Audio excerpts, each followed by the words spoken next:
Greetings and welcome to a Black Talk Radio News Report. My name is Scotty Reed, of course. We got a crazy story coming out of Florida, out of the Miami area, Broward County to be exact.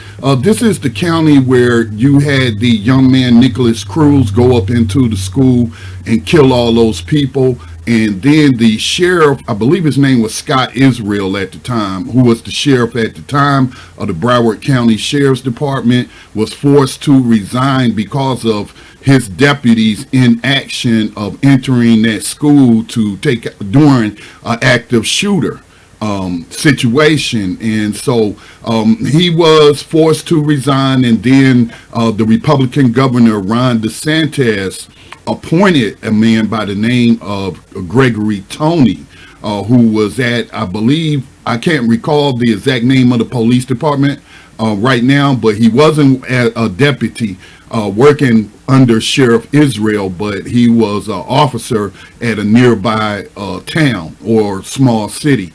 And so they responded to the active shooting where Nicholas Cruz killed all those students. And so Ron DeSantis, the Republican governor, appointed Gregory Tony to take over for Israel after he was forced to resign because of the issues I just shared with you. Now, there's something going on with Gregory Tony, and what I'm saying going on with him, what I mean is I think that he is a target of a racist attempt to prevent him from winning a election to become the Broward sheriff. Remember, he was appointed before. He didn't go through an election, but he has an election upcoming. And lo and behold, the Daily Mail publishes photos of him and his wife in compromising sexual positions. Apparently him and his wife, and he's in a mixed marriage, and I think this may have something to do with why he's being targeted, what I feel like, by fellow officers or other people who may be trying to become his opponent in a sheriff's race in Broward County. Now, he hasn't broken any laws. He isn't alleged to have broken any laws. It's not like he was in a motel room and a person was overdosing and they found drugs all over the room. No, this man has been, and his wife have been attending these swinger parties for quite some time in the Miami area, but he is not accused of breaking any laws. And it just really seems to me that, I'm suspecting racists being behind the leak of these photos. A couple of bullet points from the Daily Mail.co.uk story. They said these are wild photos of Florida Sheriff Gregory Tony attending swinger parties in Miami.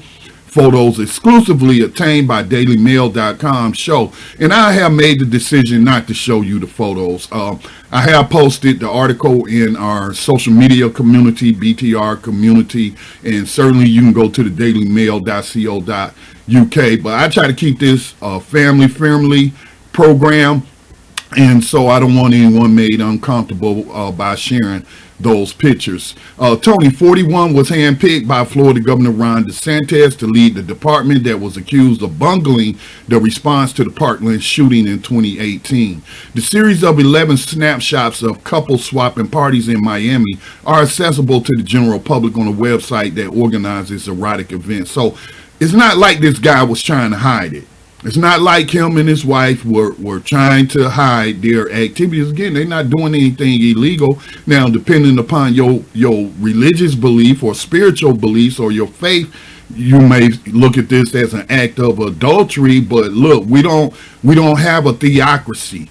Broward County is not a theocracy. Florida is not a theocracy. The United States of America Incorporated is not a theocracy. And certainly people are more than right to allow, their religious, spiritual beliefs to guide them in their actions when it comes to voting for someone or evaluating someone. Certainly, those are things they can be considered. But it's not like this guy was trying to hide it. He wasn't. All right. And so, as it states in these bullet points by the Daily Mail, they were at a public party. Okay, well, it wasn't really a public party, but it was an organized event where members of the public can come and get in. Now, it doesn't matter what's in the photos to me, so I'm going to skip over those bullet points. But again, I just want to point out, though, which shows up in the article, that when he took over Broward County Sheriff's Office and was tasked with lifting up the spirits of 5,400 generally demoralized employees, as the Guardian or the Daily Mail reports, a daunting endeavor where leftover Israel political appointees ruled.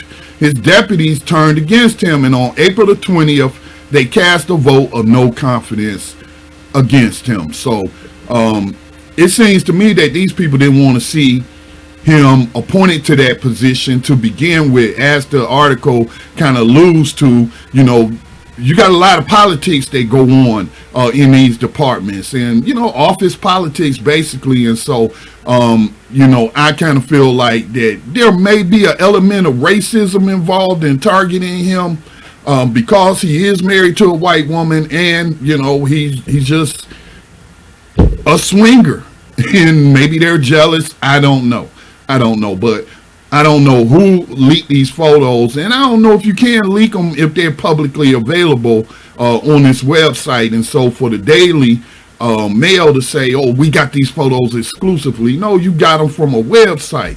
And we know sex sales and controversy sales, and that's why you run it with the story. But I do believe that they were tipped off by members of the Broward County Sheriff's Department who don't want to see perhaps a black man lead that sheriff department. Now, another issue that came up was that it was revealed over this past weekend that Sherriff Tony had killed a man in his hometown of Philadelphia when he was just 14 years old, and a jury found him not guilty. So what's the issue? And if you read the article, you can see that they went and talked to the person who was killed's family members and getting quotes from them.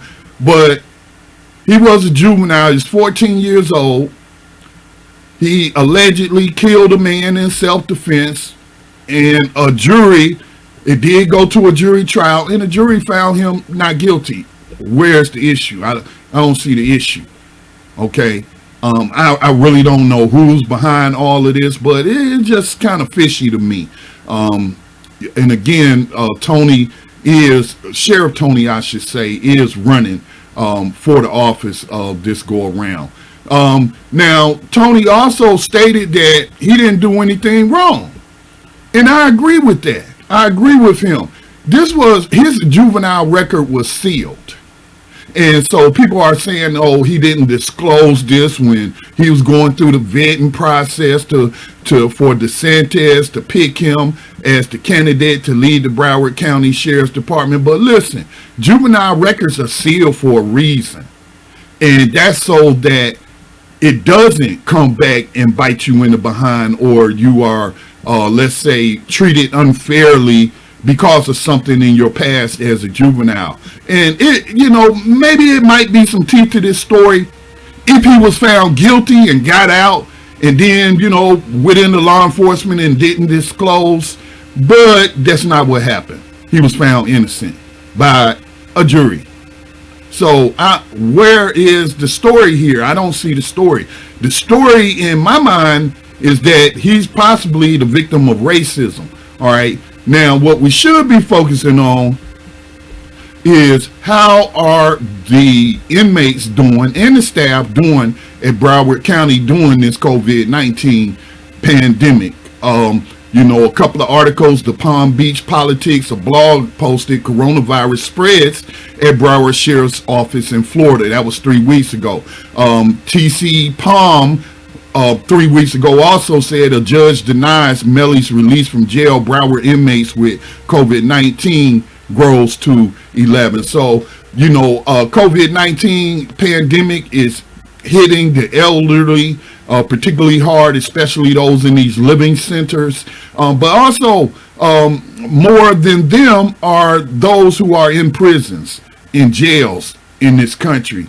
And there have been a number of actions across the nation in advocacy for these prisoners, because the administrators aren't really taking coronavirus or the threat of COVID-19 serious, which could decimate the population, including guards, along with some of the prisoners. And we have been, doing a lot of covering of the COVID-19 pandemic on different programs on blacktalkradionetwork.com. So that's what I would be more concerned about. What is this guy doing in terms of making sure prisoners and staff are safe from COVID-19? What protocols has he put in place? Because I did see another article. I just didn't, pull it up for this podcast, but I saw another article where they said that the Broward County Jail was a ticking time bomb for COVID-19. So that's where the story is that we should be focusing on, and not this man's private life, where he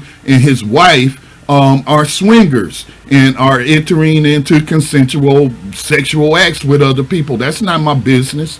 I don't care about that, unless it's affecting his job performance and he's mistreating people or something like that, and it's very rare you will see me do one of these videos where I'm defending a person who works in modern day slavery and human trafficking in this country. I know all cops are not bad, all deputies aren't bad. Some of them do go into the field or the profession for the right reasons, but for the most part, a lot of them do not. Okay, and we see that through the horrid treatment of prisoners in jails and prisons across this country. We see these killer cops coming down the block, taking people out. So it's very rare that I will defend anyone in that profession, but this is a story that kind of caught my eye, and it was only because of Andrew Gilliam, the guy who ran for the Florida governor and lost, and that whole thing with him in the hotel room with a gay escort and drugs being found. I'm like, man, they really be wilding down there in Miami. So there you go. All right, I don't have anything else for you. I don't think this man has done anything wrong, and he owes no one any explanation. Yeah, he was a juvenile when he killed that person in self-defense and was found innocent. All right. The Black Talk Radio Network is managed by the North Carolina-based nonprofit Black Talk Media Project. If you would like to support and see independent black media continue to be produced and distributed from our platform out to other platforms, then make a tax-deductible donation today. Again, that's Black Talk Media Project. Peace and blessings to all. Y'all stay safe out there during this COVID-19 pandemic.